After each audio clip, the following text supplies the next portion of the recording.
What's up guys, another great fight this week. We have Brad Tavares taking on Dricus Du Plessis. Dricus has had a lot of pull-ups in the last 5 months guys, so I'm finally happy he's got a fight. But before we get into it guys, this video is sponsored by Full Reptile Collective, brought to you by Dan Hardy. Head over to their website at fullreptile.co.uk where you can find anything from training gear, t-shirts, hoodies, all the way to coffee. For an exclusive 10% off, use Dan Said So at checkout. Make sure to also check out their YouTube channel for some of the best MMA content out there, bar my own. Let's get back to the video. We'll start with Brad Tavares guys, coming off wins over Antonio Carlos Jr. and Omari Akhmedov. Very impressive. The Akhmedov one, very impressive. Was able to negate a lot of the wrestling, showed his absolute brilliant cardio, showed his takedown defense, showed a mass amount of evolution in his game. He's been in the UFC, I think that was his 21st fight in UFC. How insane is that to think of Brad Tavares? It's still early 30s.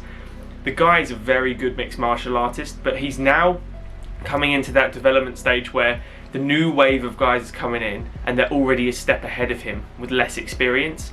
Someone like Dricus Du Plessis is an extremely dangerous fight for someone like Brad Tavares right now.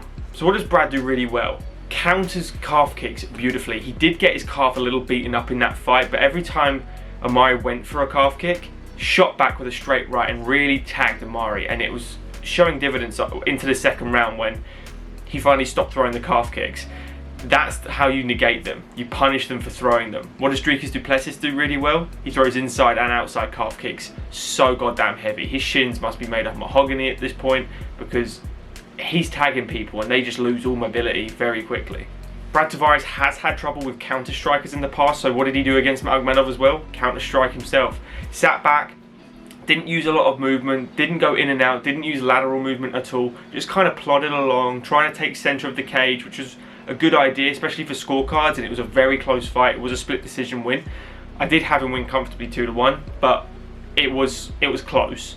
So he takes center of the cage, plods along, doesn't really use a lot of movement, so when if he's going to be getting shut down with the leg kicks in this fight, I don't think it's going to negate the movement that much because there isn't a lot to do. But what it will do is shut his power hand down. It will shut all pressure he can put on it because he's very heavy on that lead leg while he plods and kind of slowly stalks the opponent, but he never cuts off angles, he doesn't push the pace, he doesn't use a high volume of strikes. He's kind of a methodical thinker the way he throws a shot, and it might be working really well here, but personally I think it will favour Dricus. Now firstly I just want to say I hope I'm saying his name correctly, but I'm going to be saying it like this, Dricus Du Plessis anyway, but what he showed in his last 2 fights in the UFC, unbelievably skilled. So coming over from KSW guys, he had a lot of hype. This is a guy that has a 100% finish rate. Think about that for a second. He has finished every single opponent he's beaten. Trevin Giles looked out of his depth. Marcus Perez, I had Marcus Perez winning that on paper. I thought Marcus Perez had enough power, pressure, angles, movement, everything that I hadn't seen at that point at a high level from Dricus, and Dricus just shut him down. He absolutely obliterated his leg, cut the corner, countered with a beautiful left hook, which is a shot that Brad Tavares falls for a few times. You know, he's fallen for it a few times, and that's what I'm worried about. A lot of the telltales that Dricus does really well, Brad falls for, and a lot of the things Brad does really well doesn't really affect Dricus because he's on his bike constantly, he hits hard and with volume. Those things are normally singular. Someone either has power or they have speed. He has power and speed, hence the finish rate. He loves snatching a neck. He's got excellent grappling. Top pressure is phenomenal. His hip pressure to stay on top is second to none. Will he take down Brad Tavares? I don't think he will. I think Akhmedov's got much better takedowns than someone like Du Plessis, and he really had a hard time even getting a hold of Brad Tavares, let alone taking him down. I think Brad has evolved his takedown defense a lot better than we've ever seen it before. I think Du Plessis is going to use his movement. He's going to smash that calf as he always does while watching for that return. Watch out for that Brad Tavares right hand down the pipe return because the way Du Plessis strikes is very unorthodox, but it's very effective.